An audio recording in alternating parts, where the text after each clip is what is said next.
today. Thank you very much for everyone for attending and signing up to. My name is David Knight, and I'll be your, I guess, master of ceremony today.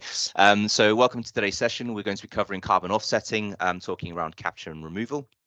A fairly topical conversation, I think, for lots of organizations at the moment, especially for organizations who are starting to look at net zero and obviously the journey towards net zero. So a topic definitely topical, and one that I'm sure it will come across time and time again. So just a very quick introduction into investors in the environment for those. So so we are an environmental accreditation scheme. We work with SMEs across, well, all organizations across the UK, a national scheme. The idea of IAE is to work with and support organizations to embed environmental sustainability into the heart of your decision making and operations. I guess the core of it is we work with organizations to help them understand environmental management and to help them build an environmental management system, which effectively is a framework from which you take any sustainability activities and options and use the framework to help you to systematically build together an action plan working towards targets and objectives, obviously looking to support organizations working towards net zero, but certainly looking to help those who are sort of just starting out in this journey, or those who've been, maybe having worked in this, worked on their journey for a while and are just looking for a way to pull that information together. As part of the process within IAE, we work with organizations to help measure their carbon footprint and then put in place actions to reduce it. So obviously, I say working towards net zero, of which today's topic is, within that sort of realm. One of the key things that we do within investing environment is it's all about organization participation. So it's not just one person sat there driving the conversation, it's actually getting an entire organization. So we work with our members to encourage staff-wide participation in obviously working towards the development of the management system, but also to think about their wider impacts. So how they can be impacting their communities, how can they be impact to their staff. So thinking about staff health and well-being, but also things like biodiversity, which obviously is a sort of another topical conversation at the moment, but how as an organization you can get your staff to actually look at improving the wider environment. Every year our members are audited, so it is an auditable process in which we come in and we verify the work that you've been doing, and that obviously gives you a sort of a certificate, an award to say that you are a certified organization, and we do that on an annual basis. As I say, we work with a range of different companies across the UK, yeah, that's enough from me today. Okay, so what I like to do is to introduce you to today's speaker. I'd like to hand over to Stephen, if I may. So today's speaker is Steve Pryor, is the co-founder for Forest Carbon, and he'll be taking you through today's session around carbon offsetting and removals. So I'll hand over to you, Steve. Right, thank you, David. Just assuming I'm sharing the right slides here. Yeah, thanks for having me on today, and thanks everybody for taking the time out to come and listen to this. I'll apologise in advance for what is probably a very heavy load of information on these slides. I tend to do that simply because when you get the slides afterwards, if anybody's interested and they request, can we have the slides from the presentation, you've got some actual information on them rather than some nice pretty pictures and nothing much else. So it means you can at least perhaps, you don't need to take so many notes because there's a lot on here. So I'll move on without further ado. We are Forest Carbon. We are the leading project developer in the UK in terms of developing land-based carbon mitigation projects. We were founded in 2006. We are the longest standing developer. We're up to somewhere over 225 woodland creation projects so far, 5 peatland restoration projects. You can see our project map there on the right. Those projects have all been funded by the sale of certified carbon credits, certified through the Woodland Carbon Code and the Peatland Code, which are the UK government's quality assurance standards. And I'll come on to those more a bit later. We also have a range of international project partners that we work with for credits outside the UK. We've been pioneers. We were the founding members of the Woodland Carbon Code Advisory Board and the Peatland Code Advisory Board. We were the first to develop projects under either of those standards, still active in helping to innovate in the voluntary carbon market and create new projects, new standards. And we also planted those projects you can see in Ireland there, which were the first ever sort of carbon funded projects in Ireland. We've got offices at the moment. We're sort of nationwide. Most of our team is based in Edinburgh, but we've also got a couple of us in the northeast of England, and also an office in the southwest of England. So we're sort of nationwide small business.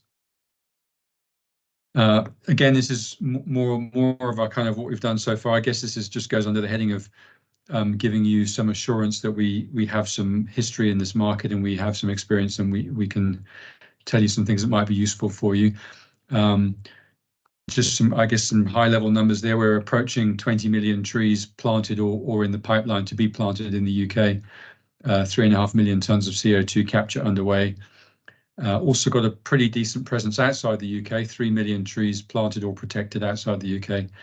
All with our partners in terms of landowner partners or business partners, SMEs or corporates, right the way down to SMEs and small businesses and one-man bands. I just thought I'd start with the very basics of the carbon market. Now, I don't ever quite know the sort of knowledge level of the audience. So for some of you, this was probably going to be, yawn-worthy, really basic stuff, and for some of you, it might be new information. So I'll try and pitch it right. But if there are any questions afterwards, please don't hesitate to ask them. We've got compliance markets in the world. These are mandatory, as the name would suggest. Examples include the International Emissions Trading Scheme that was established under the Kyoto Protocol as it was, which is where countries are trading carbon credits amongst themselves, and business-to-business trading of carbon credits, for example, the EU Emissions Trading Scheme, which covers certain industries and is the largest carbon market in the world. Characteristics of those markets are that they are largely cap and trade schemes, which could be sort of likened to musical chairs, I guess, in that each year the number of credits in circulation reduces, which means that the amount of emissions across the market has to reduce because the number of credits has gone down, or people are paying fines if they're exceeding the emissions for which they have permits or credits to submit. So that's sort of designed to reduce emissions over time as the number of permits falls, and businesses that have reduced their emissions more successfully than others can sell their credits to other businesses that have not been so successful in reducing emissions. So that's the way that's designed to work. This is likely the source of most carbon prices you've heard. If you hear people talking about the carbon prices is broken 100 euros or whatever it was, that's likely to have come from this market. And for most of you, you can probably ignore that, but it was there just for information. The voluntary market, this is likely to be the one for most of our participants today. Participation is voluntary, although I would say as time progresses, it's becoming more and more not mandatory, but expected that businesses are undertaking activity in this area. It's not a cap and trade based market. So instead of there being permits in existence that are traded amongst businesses, it's actually projects that are created to reduce carbon emissions, and then somebody else will buy credits from that project, and that's called offsetting. I'll touch on that later. Characteristics there are that whilst the compliance market had historically been a kind of a market-based price, in other words, supply and demand and so on, the voluntary market had been more cost-based because supply of projects had outstripped demand for those credits. So in other words, there wasn't a sort of pushing up of price because there was so much demand. So the costing was based on a cost-based model of what did it cost to implement this project. Project types include emissions avoidance. So for example, that would be renewable energy projects where you are replacing fossil fuel in a grid somewhere with renewables and reducing CO2 emissions that way. Or it might be emissions capture, and that would be, for example, forests. Planting a forest will capture CO2 as the trees grow. So that's the voluntary market, and that's likely where most people are operating. And I'll quickly touch on, how they work a bit further. A business wants to or needs to reduce its emissions, its carbon footprint. Voluntary in the UK, but as I touched on, over time, this is becoming more and more expected of a business. First step, as far as possible, reduce and avoid greenhouse gas emissions at source, reduce them in-house. This is obviously best practice, better to prevent than to cure. It's also, should lead to cost savings in that CO2 emissions normally, they arise from resource consumption. So if you're reducing your carbon footprint, you're reducing resource consumption and therefore, reducing business overhead. So it can make good business sense as well as environmental sense. At some point, you won't be able to reduce your emissions further. It will just be impossible, or the cost will be just prohibitive.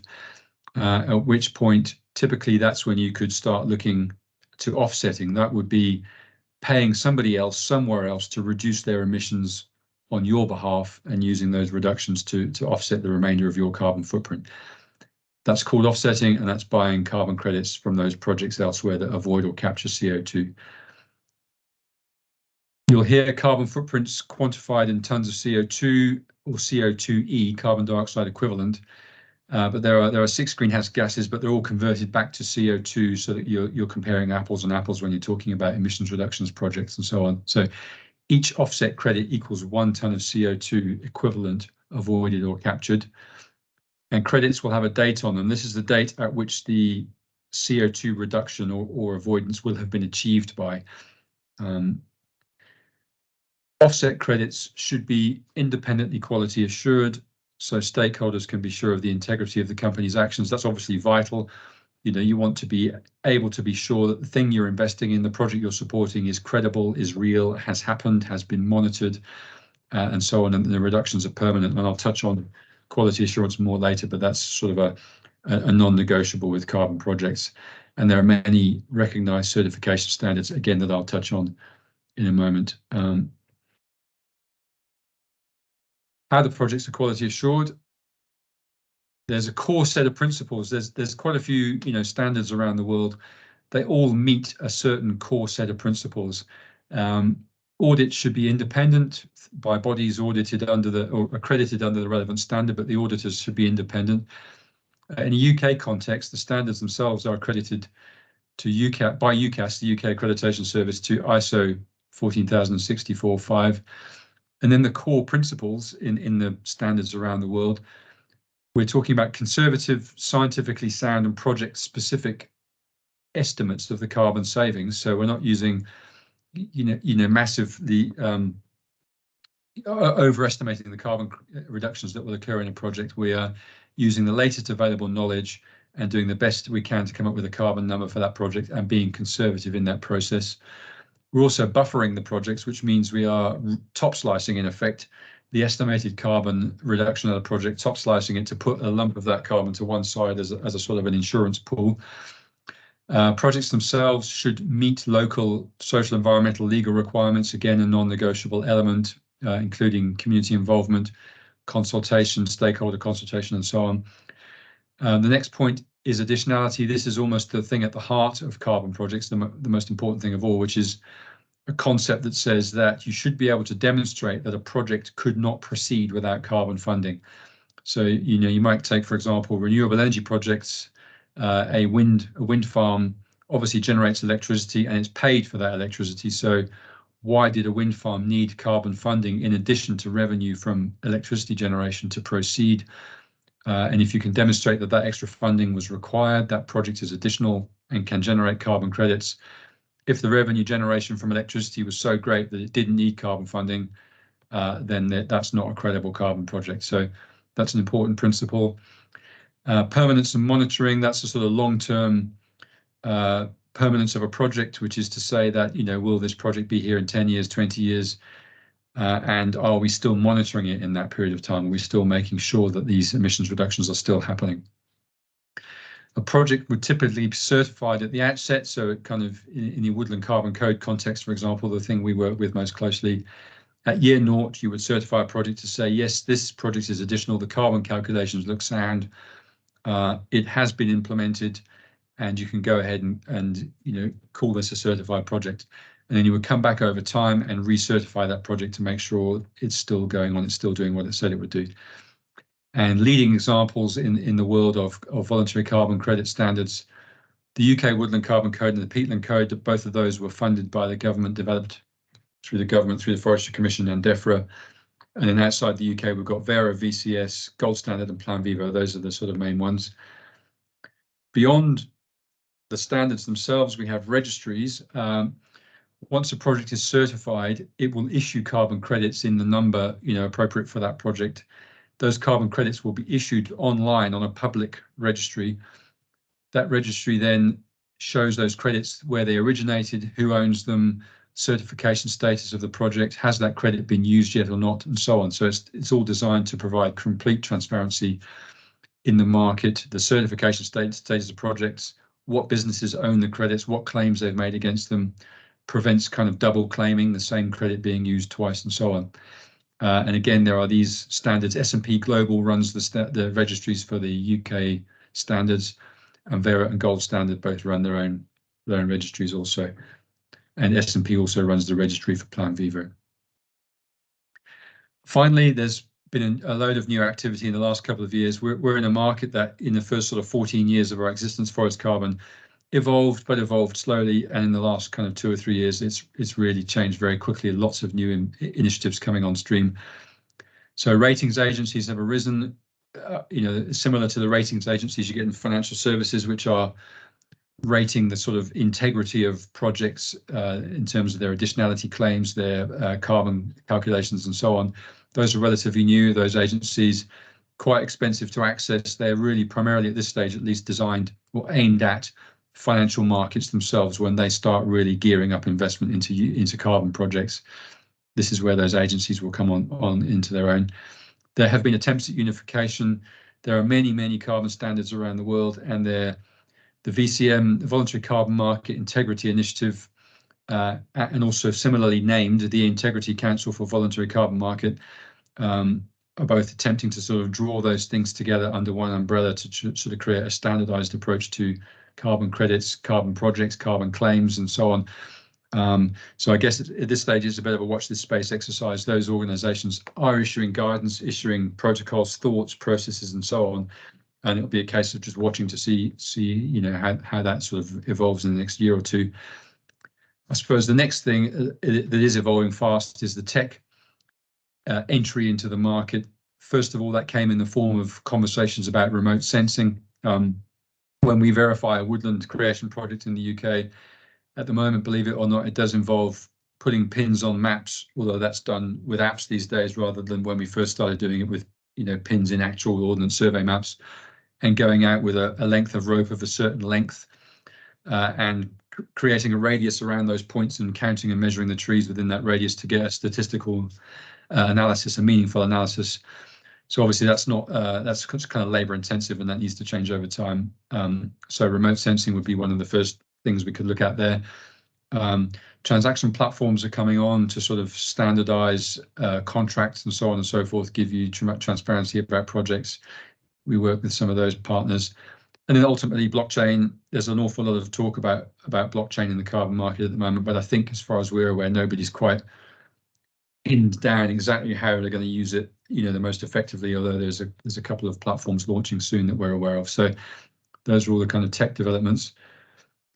Carbon credits and their uses. Now, I apologize in advance for this slide because I tried to make it simpler, and I think I've ended up making it twice as complicated as it needs to be. So this will probably be the one that throws up all the questions at the end.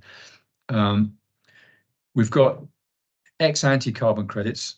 These are carbon credits that are issued in advance of the project delivering the carbon benefit. So they're still certified credits. They're still issued on one of the registries I described, but they represent ownership of future carbon savings. So they might, for example, occur in the UK. We plant a woodland, certify it through the Woodland Carbon Code. The ex-ante credits are issued. They can be transacted and traded, but they represent future ownership over time. They will convert to delivered credits as the trees grow. The reason for the existence of these credits is that a lot of these projects are capital intensive at the beginning. They need funding at the beginning. And one transparent way to raise that funding is to create these credits, sell them to early investors, so they have a clear ownership stake in the forest itself, in the carbon from that forest, and the forest has got the money it needs to proceed and get on with planting.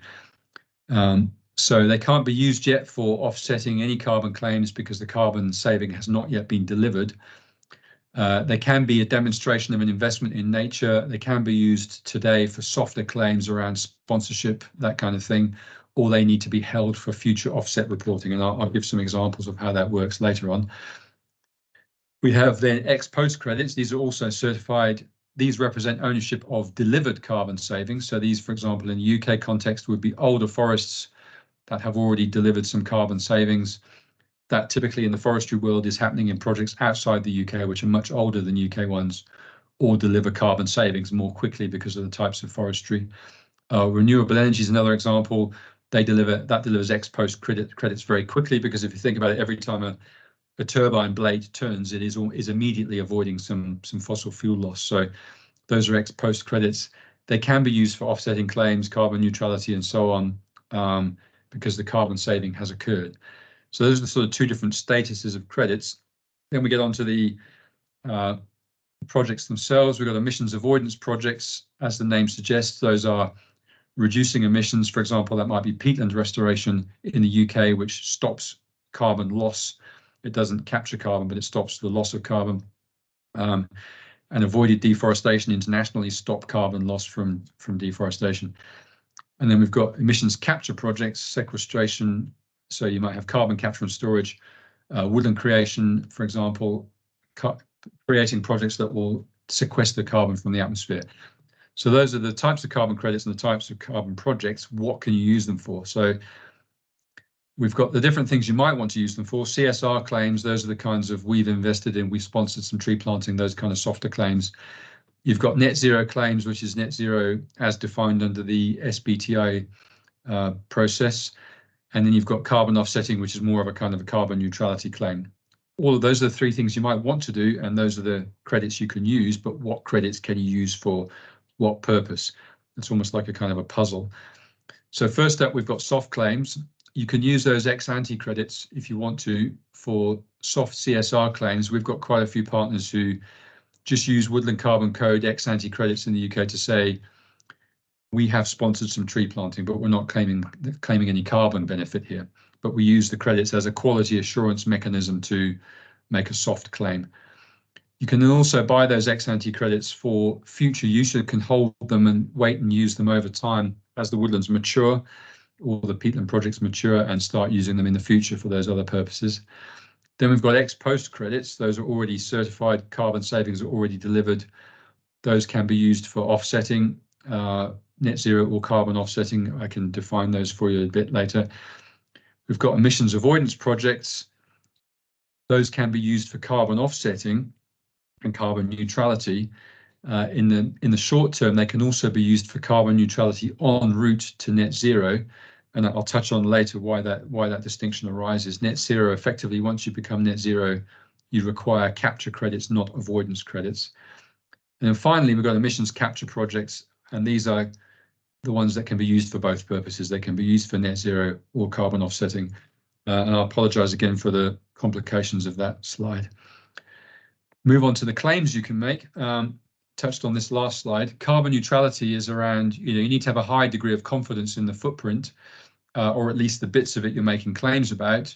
And again, you don't have to be kind of claiming to be 100% carbon neutral. Many businesses are starting on the road and thinking, well, we've got data on fleet emissions, for example, so we'll offset those. We don't have data on the rest of the business, so we'll offset that when we get around to it, but at least we're starting somewhere. So just be clear about what it is you're doing and not doing. Then you need to have purchased carbon credits with delivery dates in the past. Those are the ex-post credits I talked about. And you need to retire those credits. You need to use them. You can't kind of hold them and not use them. They have to be cancelled, so they can't be reused later. That's carbon neutrality. Then we get to net zero. Effectively, this is aligned around the concept that there's a finite remaining carbon budget. So any emissions you make after a certain date must be sort of recaptured. You can't just offset them by reducing emissions elsewhere. You have to recapture your emissions, and that's where the sequestration credits come in, the carbon capture credits I talked about in the previous slide. So you can use emissions avoidance credits to be carbon neutral on your route to becoming net zero, but the point at which you become net zero, you then need to use only emissions capture projects. And then finally, we've got this sort of softer messaging I talked about, and we've got a lot of businesses we work with on this basis, particularly SMEs who are, in the process of gearing up towards, figuring out their sustainability strategy. Where for every kind of FTSE 100 business you've got with a sustainability team, you've got hundreds of SMEs who are still trying to figure out their way through this, but want to do something that is quality assured, is transparent, and is meaningful, but isn't necessarily a carbon claim. So that's this sort of area. still supporting high quality certified projects. You're still enabling action instead of inaction, and that's one of the kind of tenets we stand by. Don't make perfect the enemy of good, because we do desperately need to mobilize investment into restoring nature in the UK. However that investment comes, whether it be from a carbon offset claim or from a softer claim, it's still good investment into UK nature. And those credits, those projects are still contributing to the country itself reaching net zero targets, even if they're not used for the business's claims. Timelines, we get this question quite often, the role of UK projects. Businesses calling up saying, can I buy UK credits? We're going to be net zero by 2030. Can UK credits help me? And the short answer is no, they can't. They can't even really help by 2035, because UK woodlands take 15 years to deliver their first kind of carbon offset level credits. And the bulk of those credits are going to get delivered between years 25 and 45. So, even for woodlands planted today, they won't be delivering meaningful carbon offsets until, can't do the maths, 2050, thereabouts. So they're an important part in anybody's portfolio, but they can't help in the short term. We move on to the current UK market view. UK prices have risen quite considerably in the last 2 years just because of an increase in interest from businesses. Lots of talk, projects in short supply at the moment because there's been an increase in planting, but it hasn't yet come through the certification system. So you've got a kind of an increase in demand, a shortage of supply, which has led to increases in prices, and so on. So that's creating a price bulge and a supply reduction in the UK market. So finally, that brings us on to the options businesses might have. In the short term, if you're looking at carbon neutrality, you need international credits, not UK credits. International nature-based or international renewable energy credits either are fine, but they are what you need in the short term for carbon offsetting, because there are just so few UK credits available that have delivered offsets yet. There is an option to top those international credits up with UK credits for CSR claims. I've got some examples of that following on. And then you can use UK credits for long-term carbon neutrality or net zero, but those credits will either need to be purchased now and sort of stored stored in your sort of carbon balance sheet, carbon warehouse for 20 or 30 years, or they'll be need to be sourced in the open market in 20 or 30 years' time as they've matured. As I touched on there, we've got some examples of CSR actions. First up, these are businesses we work with who don't make any carbon claims from what they're doing. Gatehouse Bank plants trees for account holders for the particular account they have. Oxbury Bank just plants trees for its business. Utility Warehouse similarly wanted to sponsor tree planting for its employees. Ovo Energy was planting trees based on, again, a certain type of energy account that somebody might have. And High Speed 1 St Pancras, the retail area there, sponsored peatland restoration projects around the UK on behalf of the retailers in the retail area. All projects certified through the Woodland Carbon Code and the Peatland Code, so you have transparency, quality assurance, and so on, but just not used for carbon claims. Offset actions, these are businesses that are just buying international credits for straightforward offsetting claims, and they're offsetting particular things, so they have data for those particular things, and they're not claiming to offset anything beyond those things. So fuel card data, we know how much fuel gets drawn on the fuel card, so you can calculate the carbon emissions there. And domestic heating oil, you know how much heating oil customers are ordering, and there's no sort of low carbon alternative yet, or effective one for many of the properties that are on heating oil. So they're offsetting their emissions that way. Then we've got the sort of mixed option I touched on earlier. Sharps Bedrooms, they are buying international offsets for carbon neutrality, and then they're also making a proportional CSR investment in UK woodland creation. Similarly with Nominet, that's the UK's domain name registry. They're offsetting internationally, plus making UK CSR investments.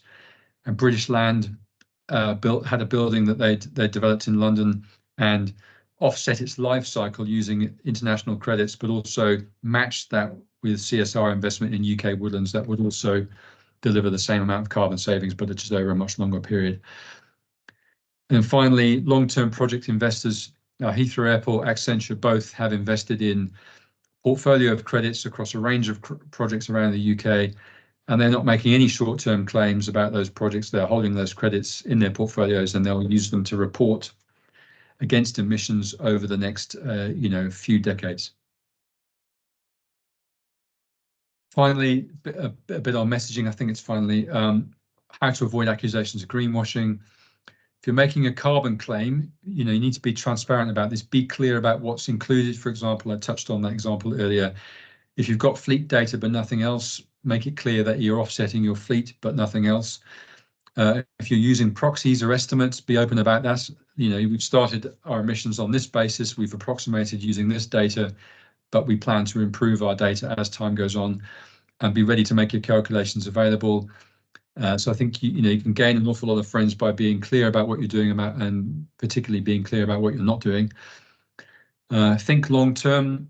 I know this is kind of about face, but offsetting is almost the start of the process, or it can be the start of the process, because thereafter it's not the final thing you do. You need to put a plan in place to reduce emissions as far as possible. And remember, as I said earlier, that's a reduced resource consumption, so it could also be a business saving.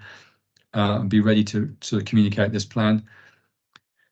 Choose the right projects and partners. Projects that you work with should be certified under one of the sort of respected standards.